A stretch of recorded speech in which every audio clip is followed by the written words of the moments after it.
Welcome back, everyone, to the deep dive. Today, we are diving into some really fascinating material, and yeah, it's gonna be good. I'm excited to dig in. Yeah, so we've got this collection of ideas, some attributed to, like the ancient Druid Taliesin, and some definitely have some pretty strong Christian themes running through them. Definitely. It's a really interesting blend. Yeah, and it all kind of circles around this idea of looking inward for guidance and believing in yourself, like not getting caught up in all the external stuff. Totally. It's all about that inner power. Yeah, And especially about taking action. Like, it's one thing to understand something in your head, but it's a whole other level to actually live it out. exactly. And that's what we are going to explore today, how these ideas from these different sources can actually apply to how we learn and grow as people. And how we can move beyond just the intellectual understanding of something. Right. So it's not just some dusty old doctrines.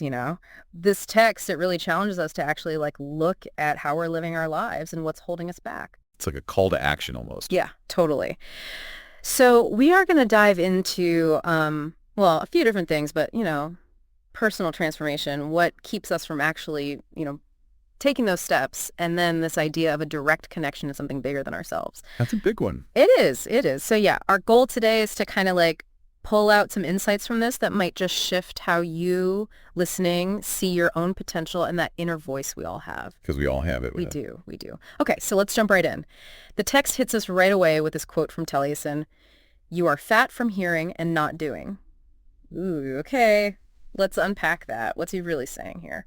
Well, on the surface, it's about not just passively consuming information, like we all do, especially nowadays. It's so easy to just take in without actually applying anything. Yeah, I feel so seen right now. I have this massive list of books to read and documentaries to watch. Exactly. And you are someone who actively seeks knowledge. But the text is saying, hey, there's a danger in just accumulating all this information without ever putting it into practice.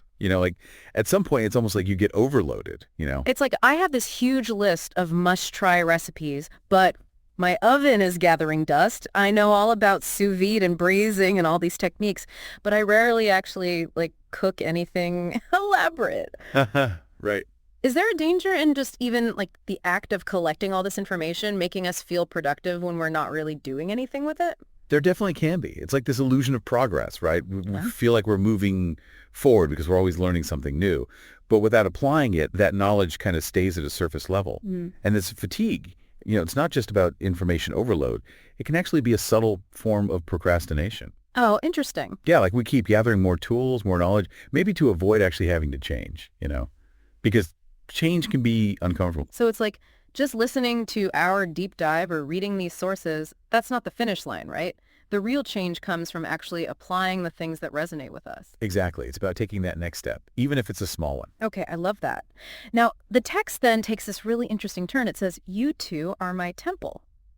Whoa, that feels like a huge shift in perspective. It is, and it's so powerful. It's saying that you have inherent worth and that you have this direct connection to the divine. It's not about, finding the sacred only in certain places or people. It's about recognizing that you carry that spark within you. And the text contrasts that with, burning incense to personalities, organizations, false gods, and especially human egos. Man, that hits hard. Especially today, right? With social media and all these influencers and systems all telling us how to live our lives. It's everywhere. Yeah. It's we're constantly being told to look outside ourselves for validation.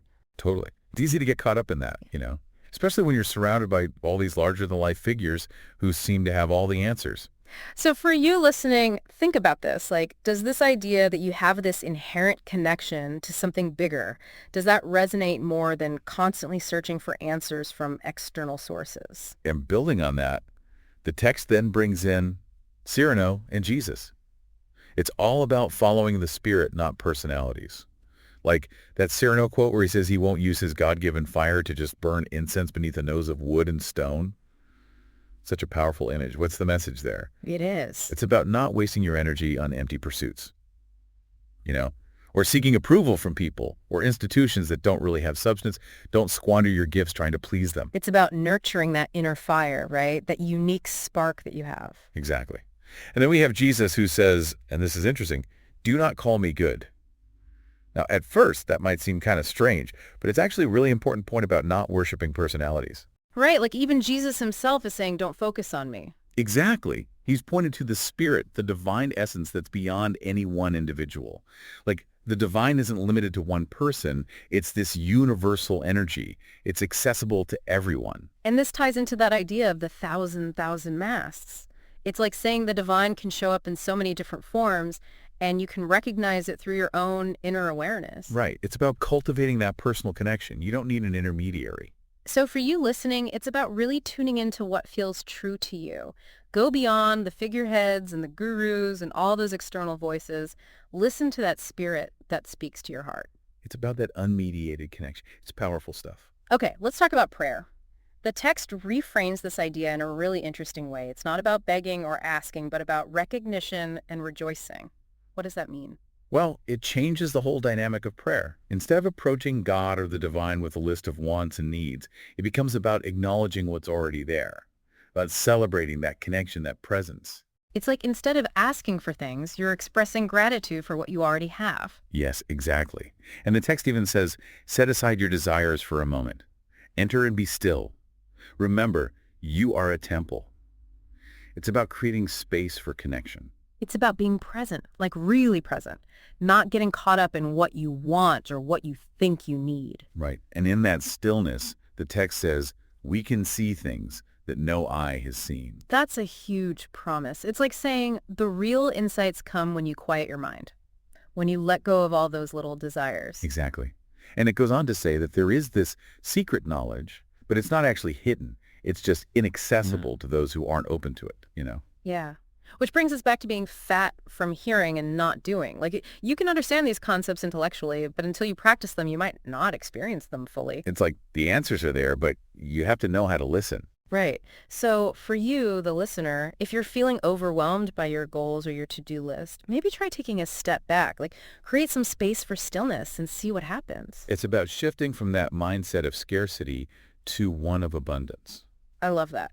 Now, the text then talks about victories in the garden of the heart, and it contrasts this with mental effort and argument. What's the key takeaway here? It's saying that real change, real success, it doesn't come from forcing things. It comes from cultivating your inner world, like tending to that garden of your heart. So it's about inner transformation, not external struggle. Exactly. And it talks about dissolving karmic debt through recognizing the Father and the life that is in Christ Jesus. It's like when you connect with that inner truth, you can release old patterns and limitations. So when they say karmic debt, they're talking about like the consequences of past actions or those patterns we get stuck in. Right. And the text then gives this really interesting instruction. Call no man your father.